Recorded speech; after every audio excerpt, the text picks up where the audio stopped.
Wel, prynhawn da bawb, croeso I drydydd sesiwn arbenigwyr yr Amgueddfa fel rhan o brosiect E-hangu Gorwelion. Mae'r sesiynau yma'n arbennig ar eich cyfer chi ddysgwyr blwyddyn 5 a 6. Siwan Richards ydw I a fi'n gweithio I e-sgol. Fi'n cael y pleser o gyflwyno person pwysig iawn heddiw, sef Seren Ffenilei o Amgueddfa Cymru. Bydd Seren yn arwain ni drwy'r sesiwn y prynhawn yma. Nawr bydd angen eich dyfeisiau clyfar arnoch chi drwy gydol y sesiwn, felly paratowch nhw'n barod. Tra bod pobl yn ymuno ambell beth I nodi, mae'r camerâu, y meicroffonnau a'r chat I ffwrdd ar eich ochr chi ar gyfer sesiynau yma a byddant yn cael I recordio. Dyma gyfle I chi ddysgwyr rando'n astud dysgu mwy ac ateb cwestiynau yn y cwis wrth I ni fynd ymlaen. Felly, croeso mawr I ti Seren, ni'n ddiolchgar iawn I ti am ymuno â ni ac yn edrych ymlaen at ddysgu mwy. Diolch yn fawr, ffwrdd â ni. Diolch pawb a croeso, dwi'n siarad chi heddiw o Sain Fagan yn Nghaerdydd. Dwi'n siŵr bod llawer ohonoch chi wedi bod yma o'r flaen. A dwi am siarad chi heddiw am actifyddaeth a protest. OK. So, enw'r sesiwn yma yw hawlio heddwch. Ni'n edrych yn ôl ar heddwch a protest a gweithrediaeth yng Nghymru trwy hanes a hefyd pethau sy'n digwydd heddiw. Trwy gydol amser mae pobl Cymru wedi sefyll. Diolch. Pobl Cymru wedi sefyll dros eu hawliau, eu gwlad, eu iaith a'i phobl. Heddiw, rydym ni'n mynd I edrych ar rhai cwestiynau allweddol am actifiaeth a protestio a dysgu ychydig am hanes gyfoethog actifiaeth a protestio yng Nghymru. Felly, mwyn gwneud y sesiwn yma, ni yn gwneud cynllun gweithredu, fatha action plan, mwyn sefyll dros unrhyw achos mae'n pwysig I chi cael plan a meddwl trwy beth ydych chi eisiau gwneud fel grŵp. Okay? Nawr, ydych chi'n gallu sefyll am pa bynnag achos ydych chi moyn, falle bydd yn rhywbeth eang, fatha heddwch, neu falle bod yn rhywbeth really specific a rhywbeth penodol fel croesfan newydd, rhywbeth chi ddim eisiau cael ar bwydlen cinio rhagor, unrhyw beth sy'n pwysig I chi fel grŵp. Okay. Siwan, os na achos byddwch chi'n licio sefyll amdano? Wel, mae'n swyddon ddiddorol I feddwl am y groesfan ar gyfer yr ysgol leol sydd gyda ni fan hyn. Does dim croesffordd ar bwys fynedfa'r ysgol, felly bydden ni'n gwerthfawrogi cael un o'r hynna achos ni'n cerdded i'r ysgol weithiau gyda'r plant, felly bydde hwnna mae hwnna'n bwysig iawn I fi I gael. Gwych, OK, rhywbeth gwych I sefyll am, a ni'n gallu meddwl nawr trwy'r cwestiwn yma, sut ych chi'n gallu gwneud hwnna I ddigwydd iddo chi. OK, so y 4 cwestiwn yw, beth ydym ni eisiau gyflawni, pwy all helpu ni neu'n cefnogi ni, sut byddwn ni'n cyfleu yn amcanion ni, a pa camau ydym ni'n mynd I cymryd. So wrth ni edrych ar y cwestiwn gyntaf, beth ydym ni eisiau gyflawni? Okay, ni'n mynd I edrych tipyn bach nawr ar pethau mae protest wedi cyflawni yng Nghymru yn barod. Ydych chi erioed wedi gweld y sticer yma o amgylch y lle? Ie, pan o'n i'n fach yn y 90au, oedd y sticeri yma ym mhobman. Nawr, fwy na thebyg, mae llawer o plant ddim wedi gweld shwt gymaint o rhain, gan bod nhw wedi bod yn a wedi cael success, wedi llwyddio gyda'i sesiwn nhw. Felly dyma logo Cymdeithas yr Iaith. Yr enghraifft cyntaf dyn ni am edrych am, cymdeithas sydd yn sefyll am Cymreicdod a iaith yng Nghymru. So nawn ni edrych tipyn bach nawr ar beth maen nhw wedi cyflawni. Felly, yn y 1960au, oedd Cymdeithas yr Iaith wedi cael arwyddion ffyrdd dwyieithog. Ni nawr yn gweld arwyddion ffyrdd dwyieithog o amgylch Cymru ym mhobman, cyn hyn o'n llawer ohonyn nhw jyst mewn Saesneg. Yn y 1970au, o'n nhw eisiau teledu Cymraeg, ac yn yr 1980au, wnaethon nhw sefydlu S4C, rhywbeth sy'n pwysig iawn iddyn ni hyd at heddiw. Yn y 90au, cafodd nhw y deddf'r iaith Gymraeg wedi pasio sydd yn gwneud Cymraeg yr un statws â Saesneg yn y sector cyhoeddus. Yn 2000, nath nhw mesur y Cymraeg yn 2011 ac yn y 2010au addysg uwch yn gyfrwng Cymraeg yn gallu bod ar gael i pawb yng Nghymru. So mae'r cymdeithas yma wedi gwneud gwahaniaeth enfawr i ni yng Nghymru, a mae jyst yn argraff bach o rhywbeth dyn ni'n gallu wneud, jyst un grŵp fach o pobl yn gallu wneud. Yn nesaf, nawn ni edrych ar Greenham Common. Sa'n gwybod os mae unrhyw un erioed wedi clywed am Greenham Common, Peace Camp. Women's Army is marching.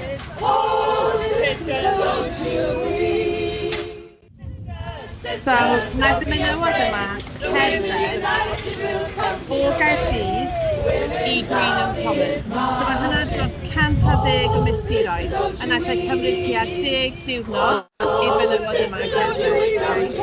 Oedd nhw'n cerdded yn erbyn y penderfyniad i gartrefi 96 bom niwclear i fod yn weithredol erbyn diwedd 1983. Roedd rhain yn arfau oedd nhw eisiau cael bomiau niwclear oedd 15 waith mwy pwerus na'r un na dinistriodd Hiroshima. So mae rhain yn arfau enfawr, a doedd nhw ddim eisiau cael nhw unrhyw le yn agos i teuluoedd na ble oedd pobl yn byw. Felly wnaeth y menywod yma cerdded dros 110 o filltiroedd, a wnaeth nhw aros yn Greenham am amser hir iawn yn campio allan ac i stopio pethau yma rhag digwydd. Okay. So, mae'n gallu gwneud orymdaith fawr. Siwan, beth... sorry. Na, ni'n barod yn gwybod beth ydych chi'n sefyll amdano fo, hwnna'n ffain. Dwi'n gwneud y cwestiwn quiz iddo chi ar diwedd y cwestiwn yma. Reit, so mae eisiau cael y ffôn neu'r tablet neu'r laptop mas yn barod, i fe Seren? Ie. Yeah. Gret.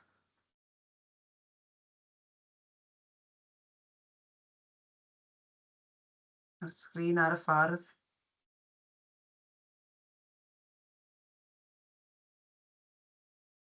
Reit, so, os all pawb i logo yn yr Cahoot yn defnyddio'r cod QR yn neu'r gêm pin a rhoi fe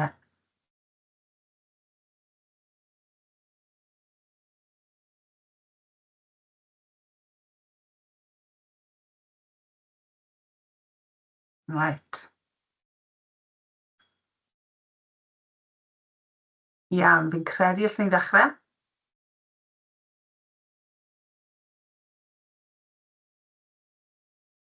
Diolch.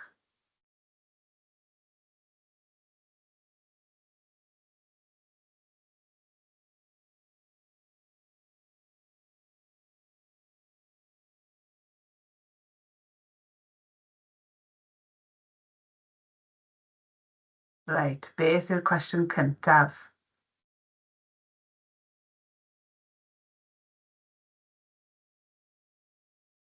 Pa ddegawd ddechreuodd teledu Cymraeg? Pa ddegawd ddechreuodd teledu Cymraeg? 60au, 70au, 80au neu'r 90au? Ydyn ni'n cofio? Nath e ddechrau yn y 70au. Gret, diolch Seren. Da iawn. Wel, nath S4C cael ei sefydlu yn yr 80au, so mae fe'n cwestiwn yn ceisio gadw chi mas yna.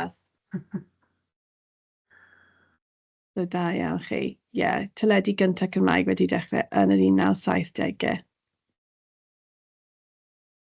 So, mae'n mynd i bach, a ni'n meddwl am y cwestiwn nesaf nawr. Sef hon, so pwy all'n helpu neu cefnogi ni? Na mae hwn yn pwysig iawn pan ydych chi'n sefyll am achos bod yna pobl tu ôl iddo chi. Okay. So, ni'n meddwl am y pŵer fan hyn. Pam ydy cefnogaeth yn bwysig? Wel, mae angen i bobl cefnogi achos ni. Falle bydd hynny yn y cyhoedd, falle bod hyn yn cyngor neu aelod seneddol, falle bod yn pobl enwog lleol, neu hyd yn oed pobl enwog byd eang. Okay? So, fan hyn, ni'n edrych ar y gwent levels. So, mae hyn yn ymgyrch o'r Wildlife Trust, a mae'n ffordd syml iawn o rhannu ei achos. Mae fe'n hawdd i pobl wneud, mae fe'n rhad ac yn effeithiol. Wnaethon nhw danfon hyn at enwogion a hefyd pobl lleol, a gafon nhw cannoedd a cannoedd o pobl yn dal lan y poster yma. Ac mae hyn wedyn mynd ar cyfryngau cymdeithasol. A mae llawer iawn o bobl wedi clywed am ei achos nhw trwy'r ffordd hyn. Dwi'n meddwl pan mae pobl yn gweld bod rhywun maen nhw'n ei adnabod yn sefyll tu ôl i'ch achos chi, maen nhw falle yn teimlo mwy cyffyrddus yn cefnogi chi hefyd. So mae hyn yn un ffordd o gael gefnogaeth. Ti hefyd yn gallu gwneud pethau fel cyngherdddu, lledaenu neges, a cael pobl i deall eich achos, a hefyd i gwneud arian. Mae gwneud arian hefyd yn bwysig iawn am achos yn enwedig un fawr, os mae angen arian arnoch chi ar gyfer eich actifaeth, o ble mae'r arian yna'n fynd i ddod. Os mae angen fach o arian i chi mwyn wneud rhywbeth gyda'r ysgol, Siwan, felly bod chi'n gallu cael bake sale neu rhyw fath o digwyddiad o fewn eich cymuned chi i gwneud tipyn bach o arian, neu gyda achos fawr, efallai byddwch chi'n cael cyngerdd fawr. A mae llawer o cyngerddiau, felly bod chi wedi clywed am o'r blaen, fel Live Aid a pethau fel yna, maen nhw'n gallu bod yn effeithiol iawn.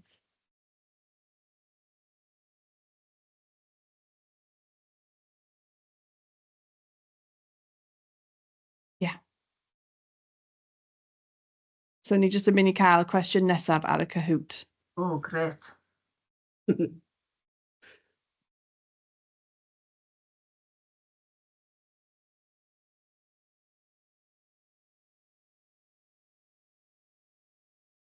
Reit, yr ail gwestiwn. Yeah. Pa enwog hoffech chi gefnogi eich ymgyrch? Pa berson enwog hoffech chi gefnogi eich ymgyrch? Reit, Paul yw hwn, ynddo fe? Felly dim cwestiwn quiz, ond Paul. So dwi ddim yn iawn anghywir. Reit. Dwayne Johnson, Millie Bobby Brown, Mr Beast a Billie Eilish. Mae'n siŵr. Pawb wedi mynd am Billie Eilish. Yeah, nice. Is i am Billie Eilish hefyd. Reit. Da iawn. Okay, so mae cwestiwn 3 a 4 fach yn hirach, okay? So mae angen chi gwrando a cofio nawr bod y quiz yn dod ar y diwedd. So, sut byddwn ni'n cyfleu ein hamcanion? Mae hyn mor bwysig. Mae'r ffordd bod chi'n cyfleu eich hamcanion chi yn gwneud effaith fawr a sut mae pobl yn derbyn eich achos hefyd. A mae sawl pobl sy'n clywed amdano fo hefyd trwy'r ffyrdd gwahanol. So, mae angen i chi feddwl, fel sylw pwy ydych chi eisiau dal a sut ydych chi'n mynd i dal e. So, mae'n sawl ffordd effeithiol iawn o gwneud hyn. Un yw defnyddio hashtags. So, sa'n siŵr os mae unrhyw un erioed wedi clywed am y Black Lives Matter movement. Mae hyn yn rhywbeth digwyddodd. Nath y dechrau really yn 2020, a ni'n edrych fan hyn ar y defnydd yr hashnod. So, fe eisiau chi feddwl, a fyddai'r gwybodaeth yma wedi cyrraedd yr un faint o bobl heb defnyddio hashnod ar cyfryngau cymdeithasol. Os oedd y newyddion yma, a beth digwyddodd i ddechrau yr achos yma, oedd bod un person un dyn di, wedi cael ei ladd gan y polis yn America. Bysen ni wedi clywed amdan yr achos yma ar draws yr holl byd, heb y defnydd o hashnodau ar draws cyfryngau cymdeithasol. Sa'n siŵr bod bys y newyddion wedi dweud wrthyn ni am rhywbeth fel hyn sy'n digwydd. A mae fe wedyn wedi agor trafodaeth ar draws y byd am y pethau sy'n digwydd a sydd ddim yn dod lan yn y newyddion. Ond hefyd chi'n gallu defnyddio hashnodau really hwyl. Efallai os ydych chi'n gwneud rhywbeth ar gyfer eich ysgol, Siwan, bod chi'n meddwl am cael hashnod, rhyw fath o hashnod croesffordd saff ar gyfer, a wedyn enw'r ysgol neu rhywbeth fel yna. Mae jyst yn ffordd o cael llawer o bobl i pigo lan ar beth ydych chi'n gwneud. Okay. Ni'n mynd i edrych nawr hefyd ar posteri, taflenni a zines fel magazines bach bod chi'n gallu wneud a gadael o amgylch. Okay? So mae hwn yn gallu bod yn really effeithiol. A mae sawl achos wahanol yn defnyddio'r pethau yma mewn ffyrdd wahanol iawn hefyd. Siwan, beth ydych chi'n feddwl mae'r grŵp am wnaeth y posteri yma yn ymgyrchu drostodd? Beth ydyn nhw eisiau dweud wrthyn ni? Just o'r imagery yma. Fi ddim yn siŵr Extinction Rebellion. Fi wedi clywed amdano fe, ond ddim yn gwybod lot yn biti fe'n anffodus. Mae'n ffain. So mae posteri nhw, jyst dim llawer o gwybodaeth arnyn nhw. Maen nhw jyst yn defnyddio un llun, really, i ceisio cael eu hamcanion nhw ar draws. Be maen nhw'n ceisio dweud wrthyn ni yw bod yna argyfwng hinsawdd. So mae rhain yn grŵp sydd yn sefyll lan dros y planed, a weithiau maen nhw'n gwneud hyn yn dda, weithiau maen nhw'n gwthio fe tipyn bach rhy bell. Ond gyda posteri yma, maen nhw'n ceisio dweud wrthyn ni bod amser yn rhedeg allan, bod ni fel cymdeithas ddim yn edrych ar ôl ein planed ni. A mae hyn yn gallu bod yn ffordd effeithiol. Mae'n cael llygad chi os ti'n cerdded heibio i poster fel hyn yn y dre, falle byddwch chi'n edrych amdano fo. A wedyn mae hefyd posteri gyda fwy o wybodaeth fel yr un gwyrdd ar yr ochr. So mae'n gallu bod yn ffordd really effeithiol o dweud wrth pobl am beth ydych chi'n gwneud a cael llawer o bobl i clywed am eich achos. A dyma hefyd lle ble gallech chi rhoi hashnod neu rhywbeth a chi'n gallu wedyn ffeindio allan fwy amdano yr achos. Okay. Nawr, yng Nghymru, cyn i ni gallu cael posteri cyfryngau cymdeithasol, teledu, pethau fel yna, oedd llawer o pobl yn defnyddio caneuon. Felly, cyn y papur newydd, y pethau fel yna, nath gwybodaeth a syniadau teithio trwy cymunedau trwy'r caneuon yma. Nawr, oedd pobl Cymraeg yn edrych ar y baled yma, Dic Sion Dafydd, oedd pobl Cymraeg yn teithio o gwmpas wahanol llefydd o Amgueddfa Cymru, a'n canu'r can yma am Dic Sion Dafydd. A hyn oedd Cymro sydd wedi symud i Lloegr, a mae wedi troi cefn ar ei chymreictod. Nawr mae'r can yma o 1795, ond nath e wneud i llawer o bobl feddwl, a newid meddylion pobl a cymunedau fach, dysgwch chi ddim fynd i Lloegr, dyw e ddim yn dda i fynd. Chi'n gallu defnyddio caneuon hyd yn oed nawr i rhannu syniad neu teimlad am achos. A wedyn, unwaith bod print yn rhatach ac yn haws, mae pamffledi yn dechrau dod, a llyfrau bach a pethau fel yna yn dod allan. So mae hwn yn gallu bod yn rhywbeth hefyd byddwch chi'n gallu wneud. Llyfr bach yn dweud pam ydych chi eisiau eich croesffordd saff, a be ydych chi eisiau gweld, pam mae fe'n pwysig iddo chi. So, yna llawer o llyfrau a phapurau newydd bach wedi dod allan mewn print o'r 1810au ymlaen, really. Un peth really bwysig bod chi'n gallu wneud ar gyfer unrhyw achos yw ysgrifennu. Efallai byddwch chi'n ysgrifennu at eich aelod seneddol, efallai at y BBC neu S4C, efallai eich cyngor lleol, neu hyd yn oed llywodraethwyr yr ysgol, os mae fe'n rhywbeth i gwneud ag ysgol chi bod chi'n sefyll amdano. Mae gennych chi'r pŵer i ysgrifennu at y pobl yma a dweud be bynnag ydych chi moyn. A mae fe'n ffordd dda o cael pobl i clywed chi ac i gwrando'n astyd ar eich achos. Siwan, ydych chi'n feddwl bysych chi'n defnyddio unrhyw un o'r moddau yma i cyfarthrebu am eich achos? Bydden, fi'n siŵr bydden ni. O llywodraethwyr yr ysgol, rhieni a ffrindiau'r ysgol, bydden yn defnyddio'r papur bro lleol i gael newyddion allan i'r bobl yr ardal, a wrth gwrs Llywodraeth Cymru i geisio cael yr groesfan i'r ardal, i'r ysgol. Bydden ni'n trial defnyddio cymaint o ffyrdd o phosib yn dyfe, i gael y neges mas na, i gael cefnogaeth ar gyfer diogelwch y plant. Na fe hefyd, a mae fe'n gallu helpu chi edrych ar eich achos chi mewn ffordd wahanol, falle cael chi wneud tipyn bach fwy o gwaith i edrych i fewn i pam, neu fwy, falle tipyn bach fwy o research, neu gwneud fwy o arian. Mae'n ffordd really dda o meddwl am eich achos chi, eich hunain hefyd. Yeah. OK, so, a dyna diwedd cwestiwn 3, so yn y cwestiwn quiz gyda ni nawr. Gret. Reit, pa un o'r hasnodau hyn na chafodd ei creu ar gyfer mudiad protest? Black Lives Matter, Me Too, Fake News, neu No New M4? Cwestiwn da. Un tricky fan hyn. Ydy. So pa un na chafodd ei greu ar gyfer protest?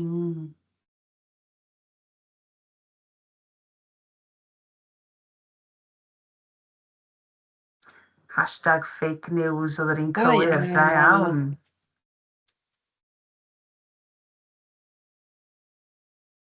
Gret. OK, so cwestiwn 4. Dyma'r un fwy a hwyl, a falle'r un byddwch chi'n meddwl am gyntaf pan bod chi'n dechrau gyda acos, a dyna yw y camau bod chi'n mynd i cymryd. So pan ni'n meddwl am protest, ni'n meddwl am y pethau fel yna, ni'n meddwl am mynd am march, falle ni'n meddwl am placards fawr, ond dyma'r peth olaf i chi wneud yn wir, achos mae'r gwaith bod chi'n wneud cyn hynny sy'n gwneud y camau yma yn fwy effeithiol, really. OK, so ni'n mynd i edrych ar camau gwahanol bod chi'n gallu cymryd ar gyfer eich achos. So, yr un cyntaf yw ysgrifennu deiseb. OK, so falle bod chi wedi rhoi eich enw at deiseb o'r blaen. So, dyma pobl really pwysig i ni yng Nghymru. Yn 1923, wnaeth fenywod oedd rws i rws o Amgueddfa Cymru yn casglu llofnodion. Felly erbyn diwedd hyn, oedd na bron i 400,000 o llofnodion gyda nhw. Oedd hyn i gyd wedi gwneud gan llaw o'r drysau. Nawr ni'n llofnodi deisebau ar-lein fwy na thebyg, a mae'n haws iawn i cael falle danfon deiseb allan at grŵp fawr o bobl. Ond yn 1923, oedd e'n anodd iawn, a wnaeth e cymryd amser hir iawn iddyn nhw fynd o drws i drws. Oedd nhw'n galw am America i ymuno â'r League of Nations, achos o'n nhw eisiau atal y rhyfel byd arall ar ôl y rhyfel byd cyntaf. Nawr ni'n gwybod oedd yna rhyfel byd arall, ond dyw hynna ddim yn meddwl bod y fenywod yma ddim wedi bod yn successful gyda achos nhw, achos maen nhw wedi lledaenu y gair, maen nhw wedi cael llawer o bobl i glywed am eu achos nhw ac i feddwl am heddwch. Nawr, oedd y deiseb yma wedi ysgrifennu ar felym sydd fel fath o croen, ddim cweit fel lledr, a oedd y deiseb yma yn 7 milltir o hyd. Nathon nhw roi ei gyd mewn un gist fawr pren, ac aeth y fenywod yma a'r gist yna i'r White House yn America. A nath e aros fyna yn y Smithsonian, sef Amgueddfa Genedlaethol America, am 100 flwyddyn. A yn 2023, nath e dod nôl, a oedd e yma gyda ni yn Saint Fagan. A chi'n gallu edrych hyn lan nawr i gweld os nath unrhyw fenywod yn eich teulu chi neu rhywun nath byw yn eich tŷ chi wedi llofnodi y deiseb. So mae deiseb mae falle'n swnio ddim gymaint o hwyl a rhoi camau arall bod chi'n gallu cymryd, ond mae fe'n bwysig iawn. A chi'n gallu dweud wedyn i'r cyngor neu rhywbeth, chi'n mo, mae gynnon ni 100,000 o llofnodion fan hyn. Mae hwnna yn dangos bod pobl eisiau hyn, a maen nhw'n fwy tebyg o gwrando iddo chi wedyn. OK, so cam nesaf chi'n gallu gwneud yw gorymdaith. A gorymdaith heddychlon, peaceful protest. Dyma'r un o'r pethau fwyaf dyn ni'n meddwl am pan ni'n meddwl am sefyll lan am achos fel hyn. A mae yna llawer o gorymdeithion enwog iawn sydd wedi digwydd yng Nghymru, yn enwedig o rhan y streic i'r glo neu llechi, bod chi wedi bod yn dysgu am falle gyda amgueddfeydd wahanol, a hefyd fel Greenham, nathon ni trafod yn y dechrau. So, mae gorymdaeth yn gallu bod yn ffordd really dda o wneud e, ddim ond os bod chi'n bod yn heddychlon. Ni'n mynd i edrych ar fideo bach nawr o gorymdaith o Capel Celyn. So, maen nhw'n protestio yn erbyn y llifogydd O'n nhw eisiau llifogi cartrefi mwyn cael dŵr i Lerpwl. Ym mis Tachwedd 1956 i deithio i Lerpwl.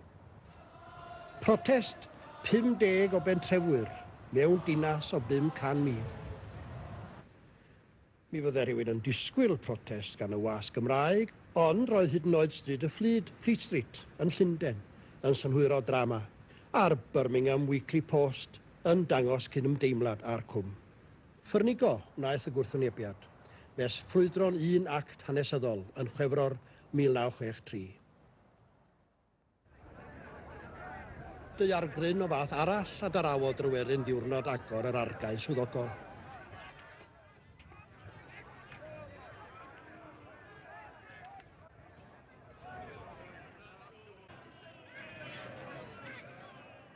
Eto, a hith Henry Hwyl, fe ddaeth Cymru o bob cwr i'r brotest ola.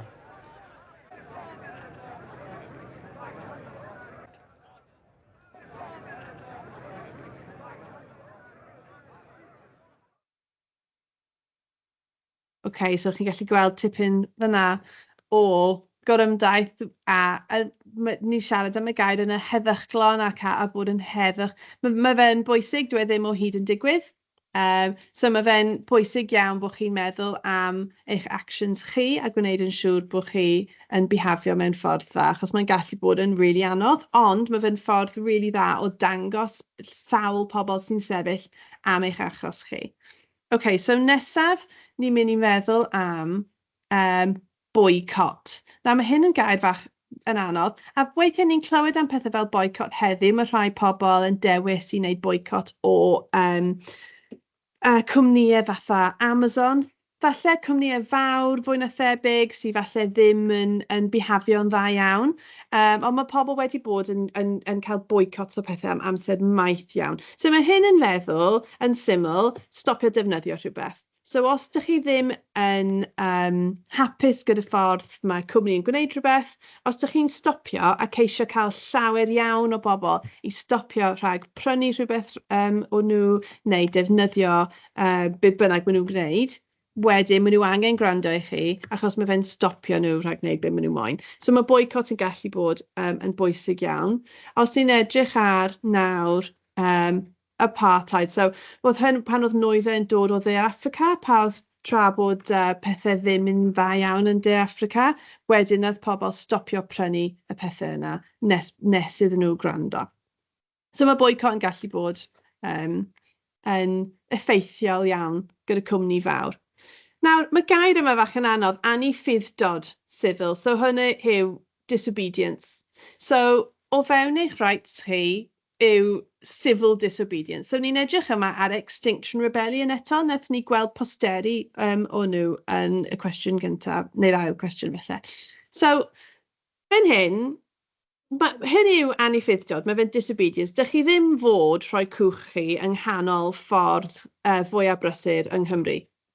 Ond, os ydych chi'n fod yn heddychlon, os ydych chi ddim yn croesi unrhyw fel o llunellau yna o fewn y gyfraith, ydych chi yn gallu gwneud hyn, achos os ydych chi'n teimlo bod achos chi angen i bobl i gwrando, dyma rhywbeth bod chi'n gallu wneud.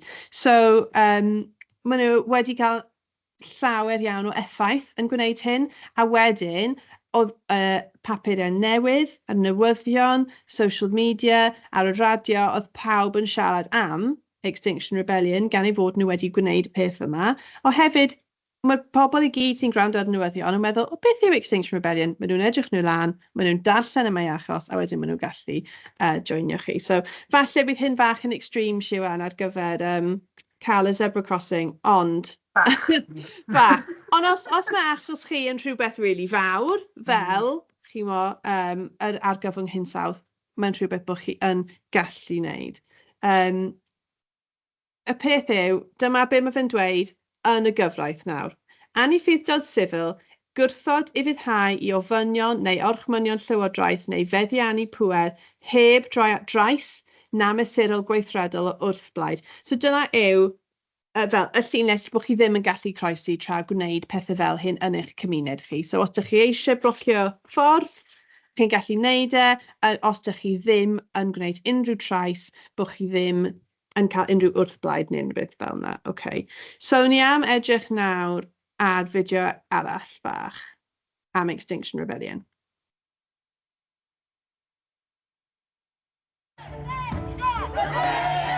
Cau strydoedd, codi pebyll a chodi twrw. Pawb at y peth y bo yw hi ymysg y protestwyr.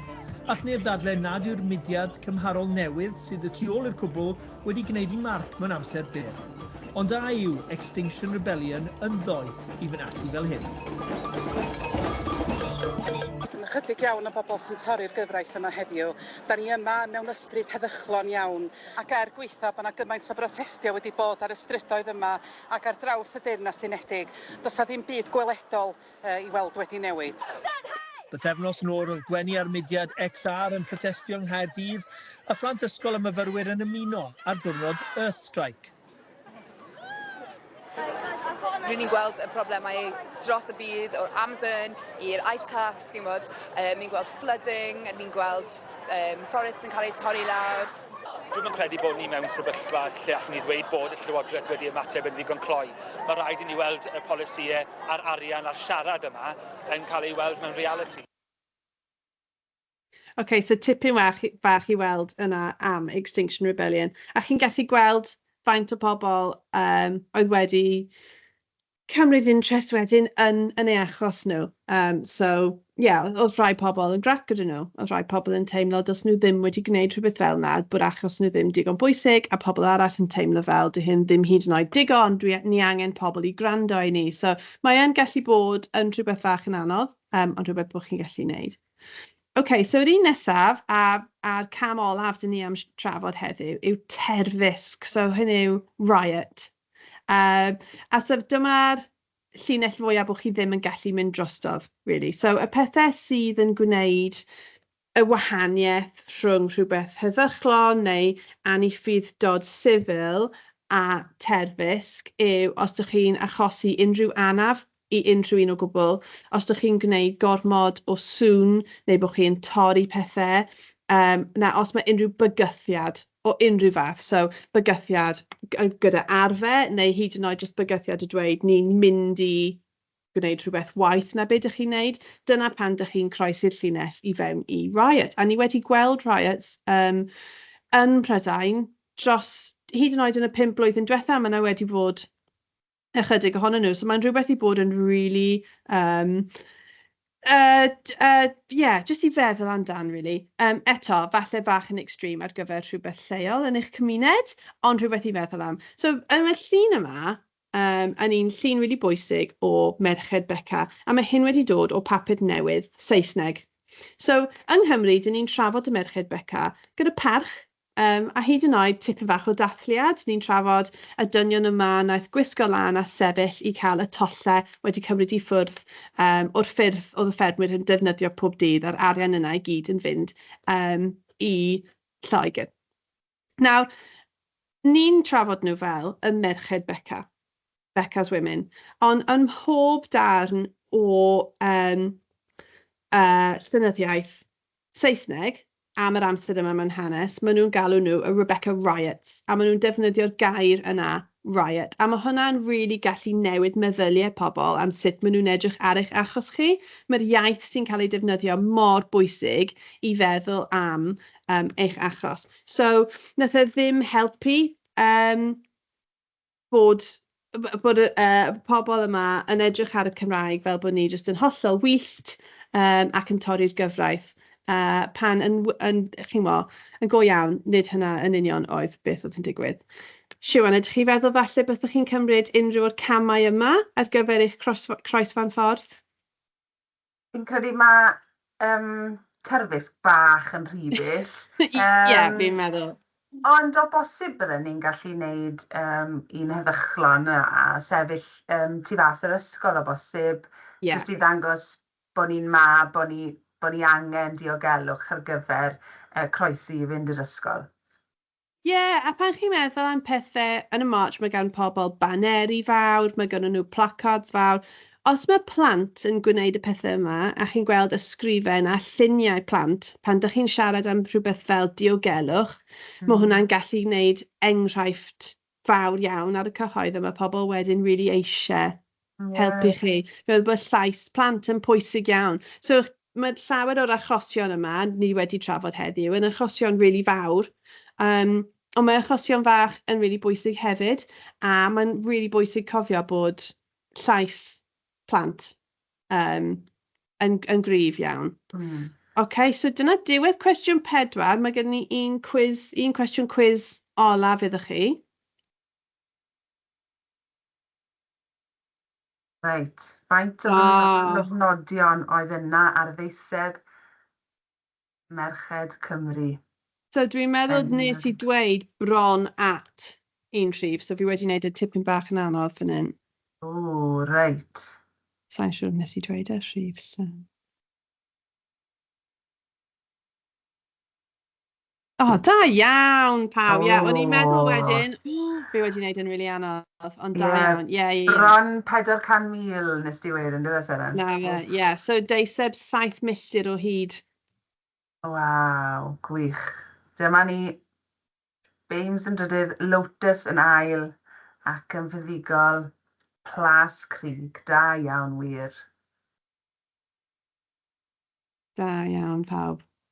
So, jyst yr un peth olaf o'n i am edrych am, oedd y cwestiynau yna eto. Os ydych chi eisiau ysgrifennu nhw lawr yn y dosbarth neu unrhyw beth fel yna i dechrau feddwl am achos, dyma nhw eto. So, beth ydych chi eisiau gyflawni? Pwy all helpu neu cefnogi ni? Sut ydych ni am cyfleu ein hamcanion ni?